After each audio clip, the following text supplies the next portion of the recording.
Ang pinusuan po ng ating isang ka-TH, long wrist locator, triple antenna. Kapag hindi mo po siya binalahan, bracelet na 18 carats, napakahalaga po at lumipat siya sa kabilang side. Doon na po yan agad babaling mula po sa probinsya ng Samar, Leyte. Kaya ito ka-TH, ito na po yung frequency.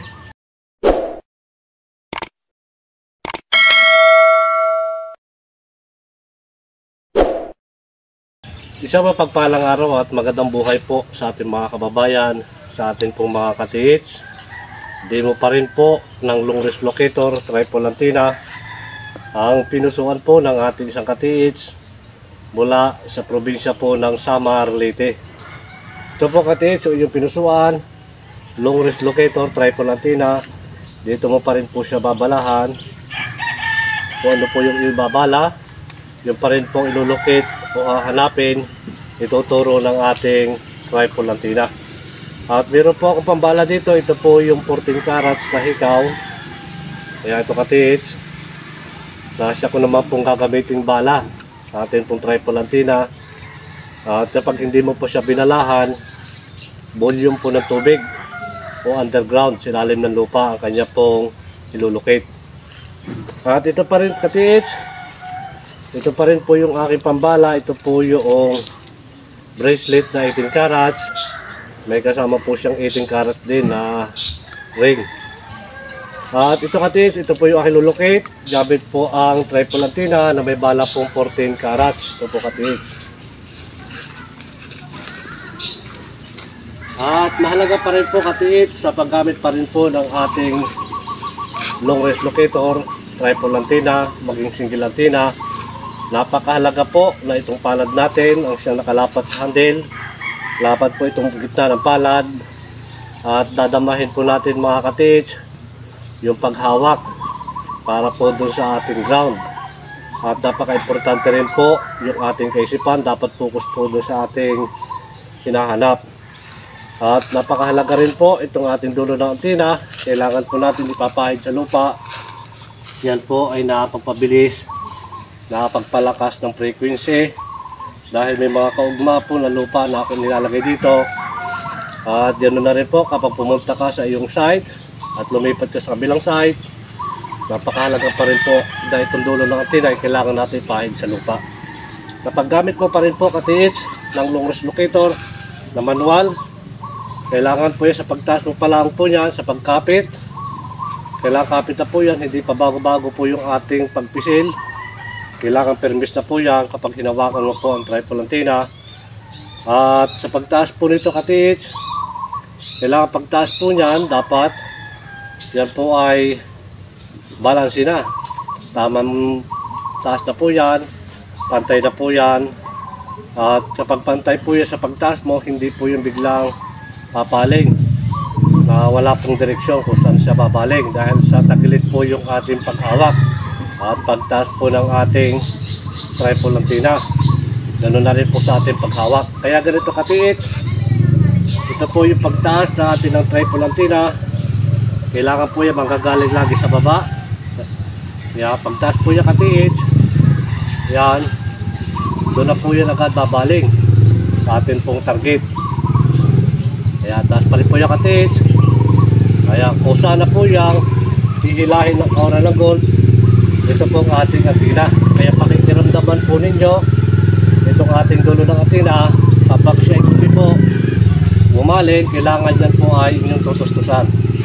Ito ka-TH, sa pagtaas pa rin po ng ating triple antenna, ayan, doon na po agad siya bumabalik sa ating pong target. Ayan, ito rin po ka-TH.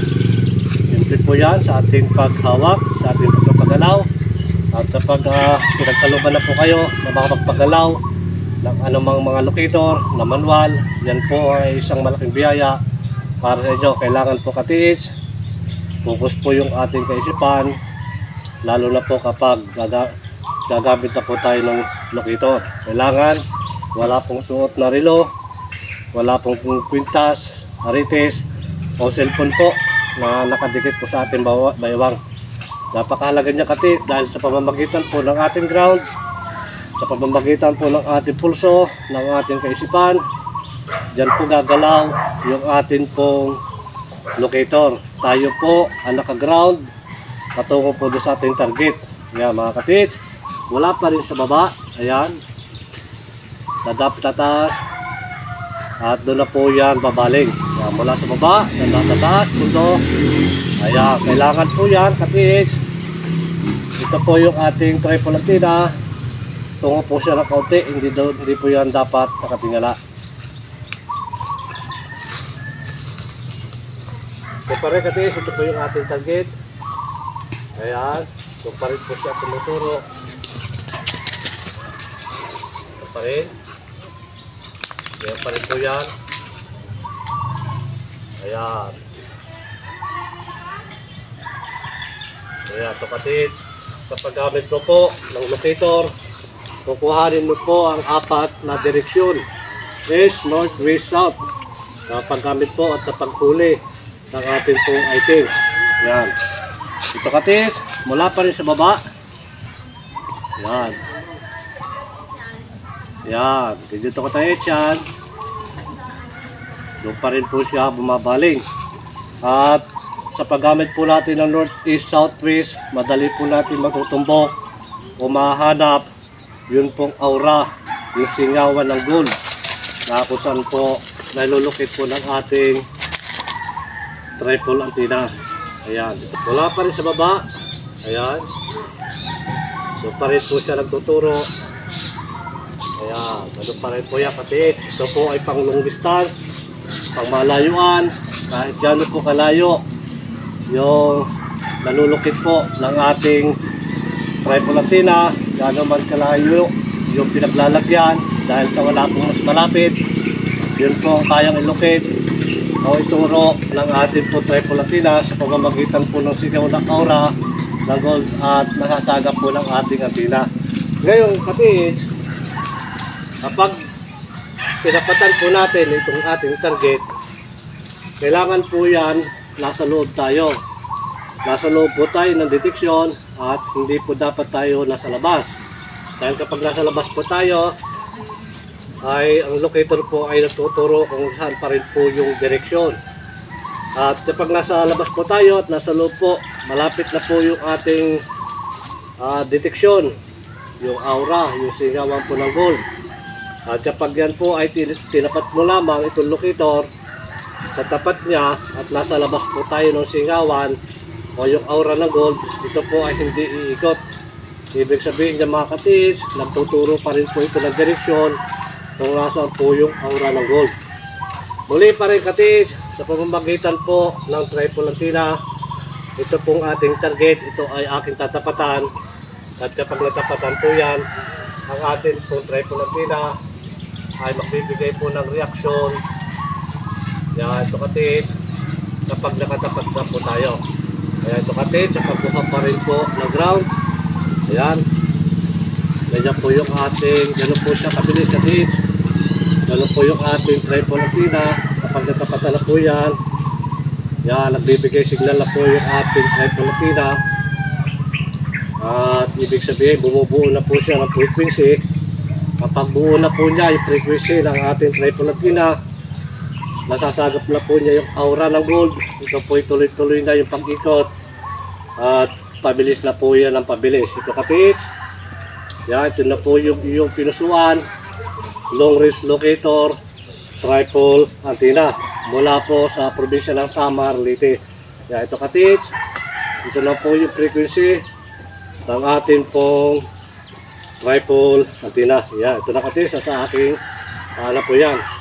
At muli pa rin mga kapits, mga kababayan, sa pangalawang pagkakataon pa rin po na akin pong tatapatan. Ito pong ating target. Yan, gamit pa rin po ang triple antenna. Yan, ito pa rin yung katits.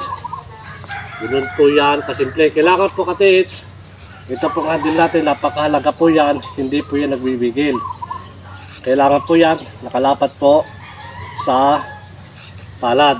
At ito pa rin mga katits, ganyan po yung ating paggamit ng triple antenna.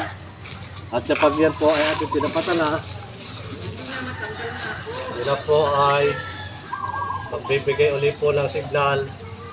Yan, sa pagbuha pa rin po ng ground. Yan, natapatan ko po ulit ang katiits.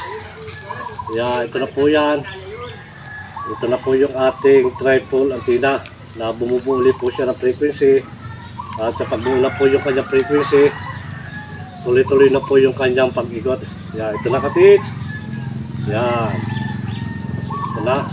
Buo na po yung frequency ng ating pong tripod antenna. Yan. Ito na katiits. At hindi pa rin po natin maiwasan na mawig po yung ating kamay sapagkat ito po ay kalahating kilo ang bigat. Ayan. Yan pa rin. Ito pa rin po siya nabaling.